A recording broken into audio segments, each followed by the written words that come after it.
Scene 1. The percussion thunders. Scrooge hurls himself through the descending snowflakes and sends the children scattering. They retreat, watching. Cratchit comes in. He takes some coal from the mound and puts it in a small bucket as he carries it to a corner of the stage. The stage area is changed from the street to the office. Scrooge's nephew, Fred, enters, talks with the children, gives them coins, and sends them away with a Merry Christmas. Fred.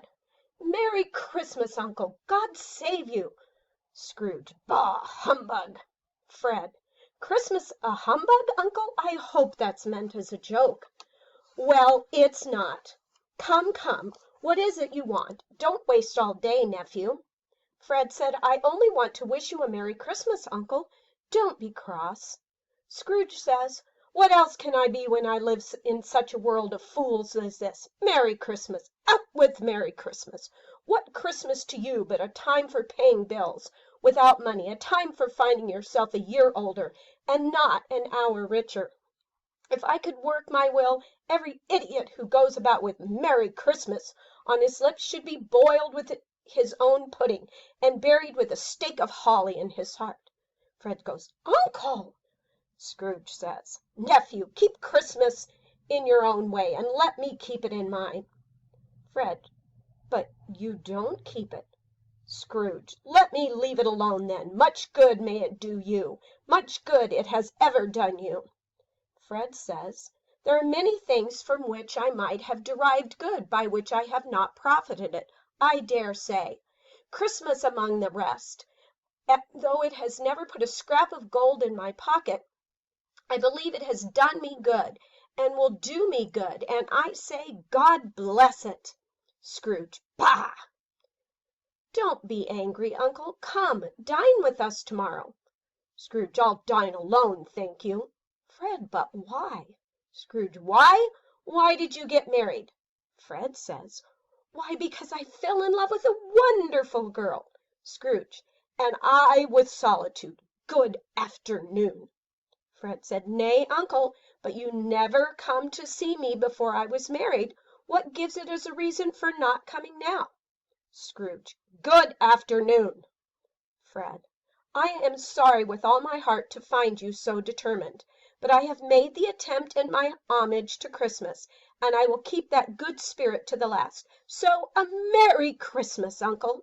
Scrooge. Good afternoon. Fred. And a Happy New Year. Scrooge said, good afternoon. Fred hesitates as if to say something more. He sees that Scrooge has gone to get a volume down from the shelf, and so he starts to leave. As he leaves, the doorbell rings. Ring! Is it necessary always to have bells? The gentleman visitor enters, causing the doorbell to ring again. Cratchit! Cratchit says, yes, sir. Scrooge, the bell, fool, see to it. Yes, sir, and Cratchit goes to the entrance. Scrooge, Merry Christmas. Wolves howling and a Merry Christmas. Cratchit, it's for you, sir.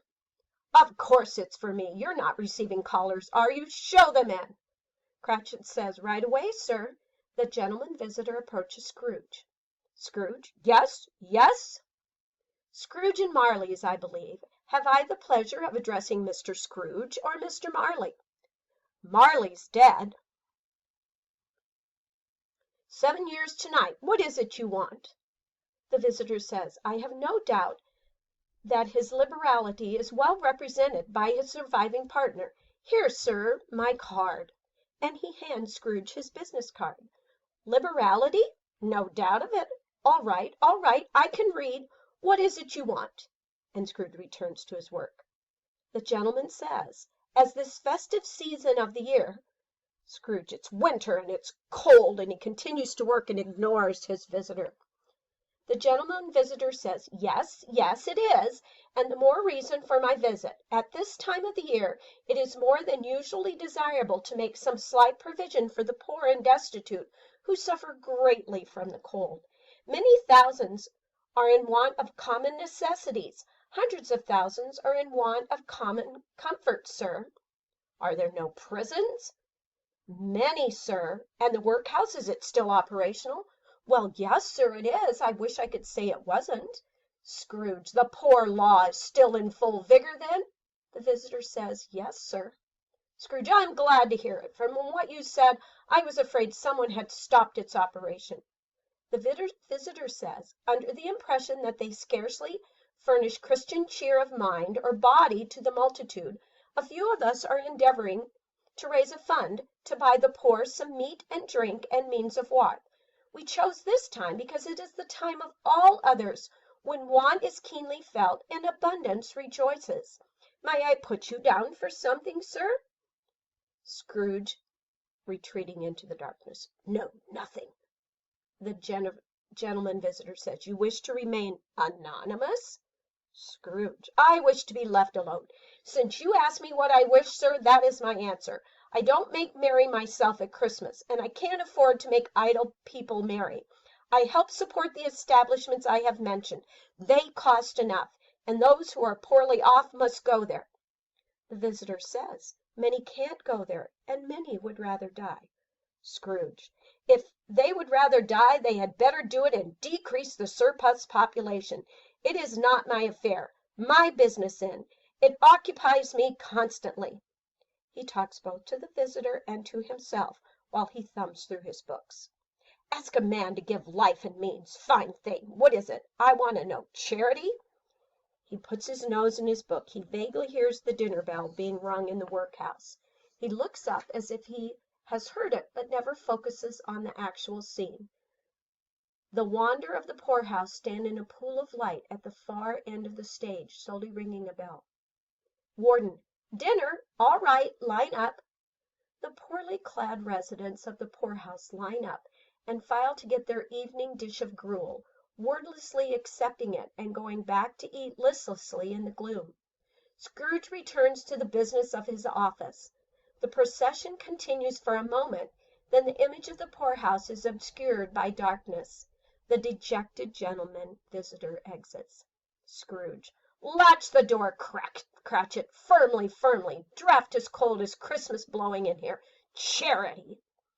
Cratchit goes to the door, starts to close it, then sees a little girl with the doll. She seems to beckon him. He moves slowly toward her, and they dance together for a moment. Scrooge continues to work. Suddenly carolers appear on the platform, and a few phrases of their carols, "Angels we have heard on high," are heard. Scrooge looks up. Cratchit! As soon as Scrooge shouts, the little girl and the carolers vanish, and Cratchit begins to close up the shop. Cratchit! Yes, sir. Well, to work then. It's evening, sir. Is it? Christmas evening, sir.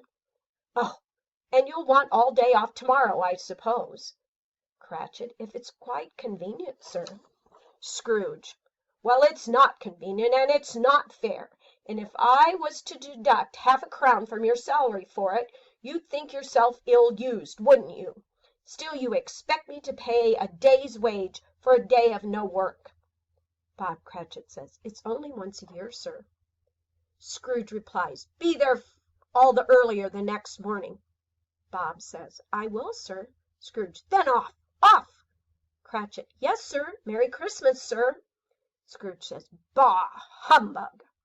As soon as Cratchit opens the door, the sound of the street began, very bright and loud. Cratchit is caught up in the swell of people hurrying through the street. Children pull him along to the top of an ice slide, and he runs and slides down it, disappearing in darkness as the stage suddenly is left almost empty. Scrooge goes around the room blowing out the candles, talking to himself. Christmas Eve, carolers, bah! There, another day. He opens his door and peers out. Black, very black. Now where are they? The children are heard singing carols for a moment. Begging pennies for their songs, are they? Oh, boy! Here, boy! The little girl emerges from the shadows. Scrooge hands her a dark lantern, and she holds it while he lights it with an ember from the pile of coals.